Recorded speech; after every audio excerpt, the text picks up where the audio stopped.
khadka waxaa si toos ah ugu jira wasiirka wasaaradda xanaanada xoolaha ee Somaliland mudane Saciid Sulub saacad wasiir ku soo dhawow waraysigan gaarka telefishinka Hon Cable waxaad ka mid tahay guddiga Somaliland u matalaya wada hadalka halkee bay wax marayaan بسم الله الرحمن الرحيم السلام عليكم ورحمة الله وبركاته ايش احمد وحوي ذلك بالقراءة قدي قدي ها قدي فرسمو اما تكنيشنسكا صدح عشان وحودني صدح هي عشان وحودنينا هاو لحق ضبا هي ها جنبه وحكت عوي قدي دي مع صوماليا واي guddigaas oo muuqatay inaanay guddi mandate haysata ahayn ee guddi iska sheekeynaysa wax kalsooniyana nafteeda ku qabin marka annaga mandate ila aanu haysanaano goobta la fadhinay wixii qodobada la soo qaadaba inaanu ka gaari karno go'aan ayagu wax walba waxayna lahaayeen ma ogin waruma hayno aan la tashano wasiirka ku shaqaalaha ama madaxweynaha ama waxaan kaasa inana aad prepared ahayn oo soo diyaar garoobay bay ahaayeen qodobooyinkii laga wada hadlayay ahaa maalinkan maanta heshiisyadii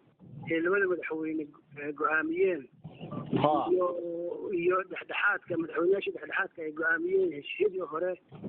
in la fuliyo ayay aad uga warwareegeen ay ka mid tahay inaan la siyaasadayn mucaawanadii bay siyaasadaynayaan oo ay ku xirayaan inay sinaka ayaga aynu maro oo aanaynu inaku dowlad ahayn wax fara badan oo caynkaasay sameeyeen marka adigu maanta finally caawa lixdii oo rubcla ayaa markii ay diideen arrimihii oo dhan warwareeg ka dhigeen ayaanu ku nagay jeerkii Ethiopia jeerkii Djibouti wasiirka khaarijiga Djibouti nimankan diyaar ma aha mar haddaan diyaar ahayna hadalkii marka intaas ku ekaanaya waxay soo diyaargarooban baan sugeeyay sidaasaan shirkii kaga baxnay oo aan kaga tagnay waxyaabo kale oo qeyr macquul ah oo odhanaya labada shacab iyo labada dad aan isu furo ayay soo jeediyeen taana waxaan ku nidhi ninka siyaasiyiinta iyo dadkan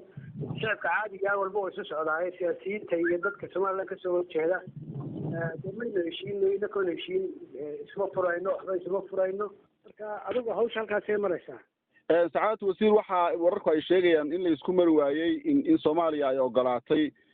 in wax laga qabto arrimaha mucaawinooyinka oo ay taa ogolaadeen idinkuna aad diidantihiin arrimihii dhaxgalka arrinta maxaa ka jira waxa ka jira mucaawanadana may ogolaan waxaanu ku nidhi mucaawanada way naga dhaxaysaa aynu goobjoog ka noqono wixii layna siinayo goobjoog ka noqon maysaana annaka loo dhiibaya waxaan idin garanana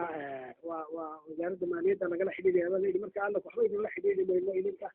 oo waxba idinka sugi mayno ku nidhayo donaliskaynu wada tegaynaa ayagaa diiday tan isdhexgalkana waxaan ku nidhi dee laba dal oo col aan weli heshiinin isma dhexgalaane horta aan heshiino oo aynu qodobadan iyo waxyaaba fara badan oo hor yaalla markaynu ka heshiino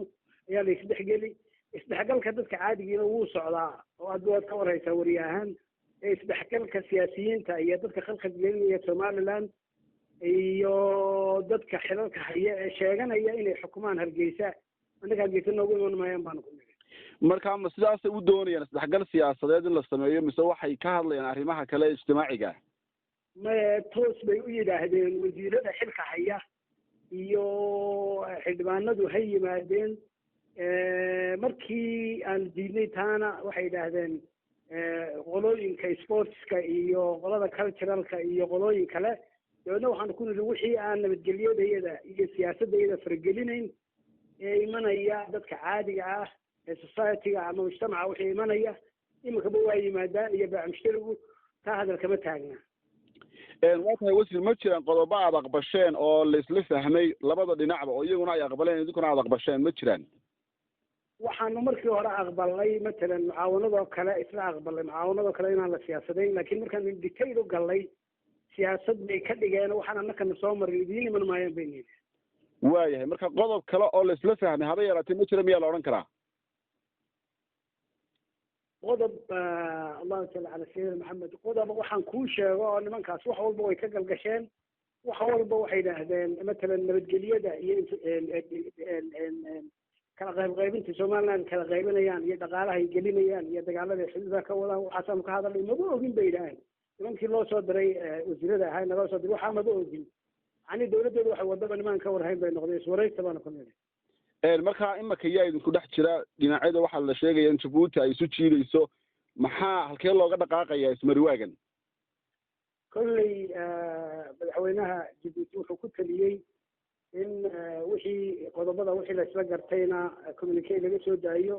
shir dambana la qabto wakti dambe oo ilaa 2 week 3 week dambe la isu yimaado laakiin wax weli final ma aha